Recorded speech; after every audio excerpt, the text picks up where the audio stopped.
Calling Dr. Red Flag. Please report to the front desk.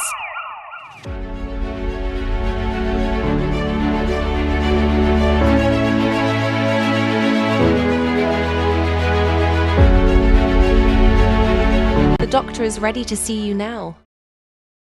Dr. Red Flag here with another message on how we learn and grow together and notice and pay attention to the red flags. Today's topic is they smile in your face all the time. They want to take your place, the Backstabbers. This topic is based off of an old R&B soul song by the group the OJs.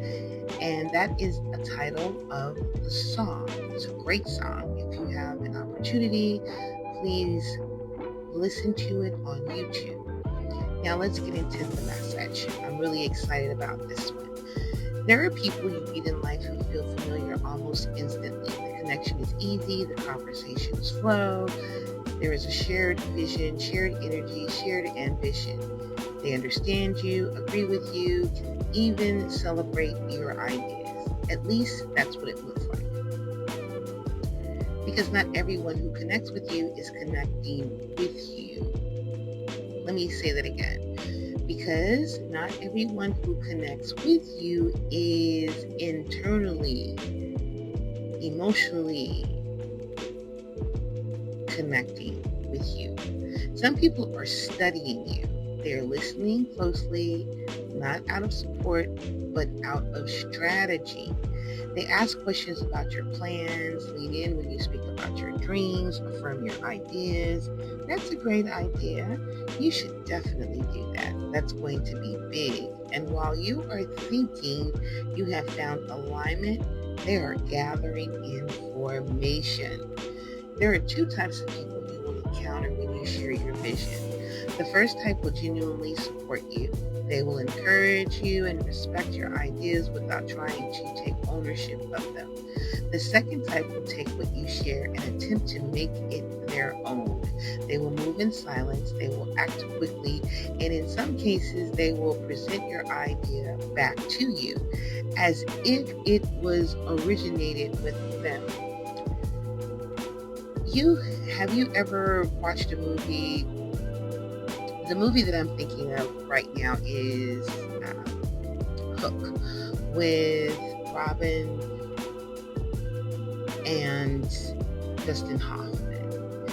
And Sneed, in the scene, Sneed is speaking to Hook and telling him about an idea that he just instantly has about being kind and loving to Robin Williams' character, Peter Pan, to embrace his son and his daughter so that they would love him, and that would get under Peter Pan's skin.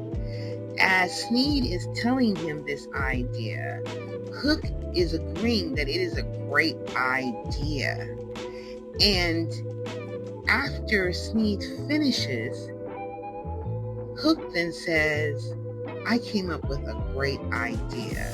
This is what I'm going to do, and repeats the same thing back to Sneed, almost verbatim. This behavior is not just opportunistic, it is psychological. People who operate this way often lack a strong internal sense of identity. They struggle with originality. They struggle with creating from within. So instead of building their own vision, they attach themselves to someone else's. There are several psychological patterns that can explain this behavior. One is identity diffusion, where a person does not have a clearly defined sense of self, so they borrow from others to construct one. Another is social comparison orientation, where a person constantly measures themselves against others and feels compelled to compete rather than create. There's also a narcissistic entitlement, where someone believes they are deserving of success regardless of where the idea originated. And in some cases, there is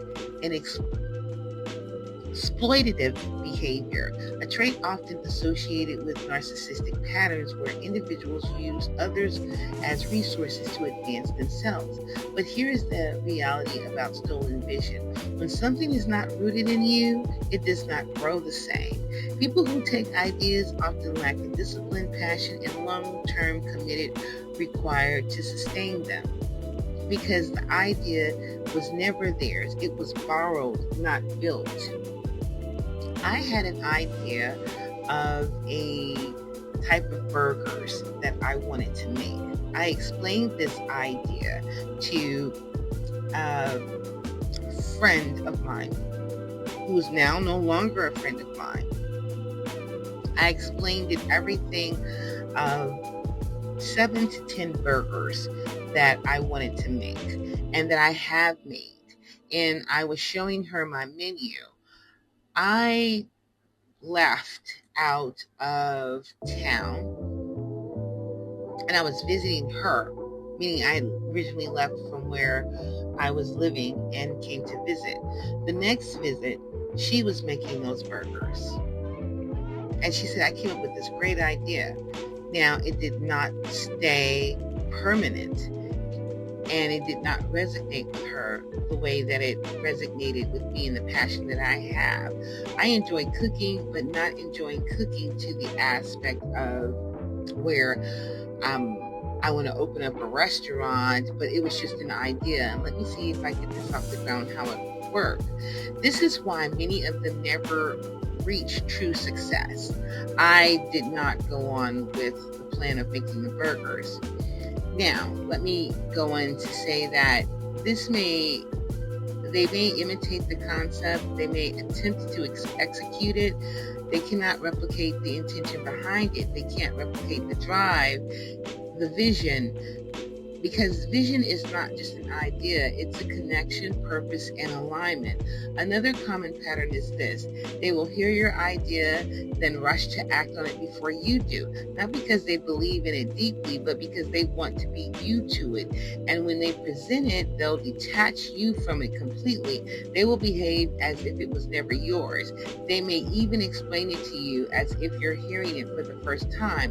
This creates confusion, frustration, and it can even create self-doubt, because you are now watching someone move on something that came from you while they deny your connection to it.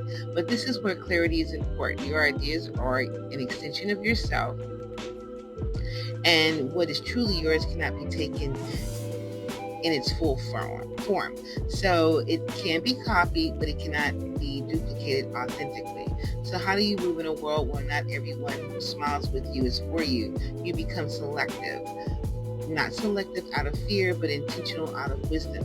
You do not share your full vision with people who have not proven their integrity.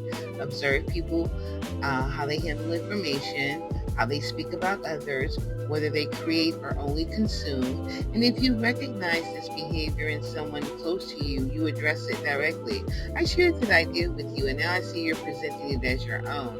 Clarity removes confusion. Their response will tell you everything. They will either acknowledge it or they will deflect, deny, or minimize, and they cannot take accountability. Distance becomes necessary because proximity to people who will exploit you will cost you more than just ideas. It'll cost you trust, peace, and eventually it will cost you your progress. Not everyone who supports you supports you. Some people support access to your thoughts, creativity, and your vision. But here is where they fail to understand. They can take the idea, they can attempt to the execution, but they cannot take the source. And the source is you. Sometimes that real red flag is not the person who opposes you openly. It is the one who stands beside you smiling while quietly trying to replace you. Dr. Red Flag here, signing off. Don't forget the message, and notice and pay attention to the red flags.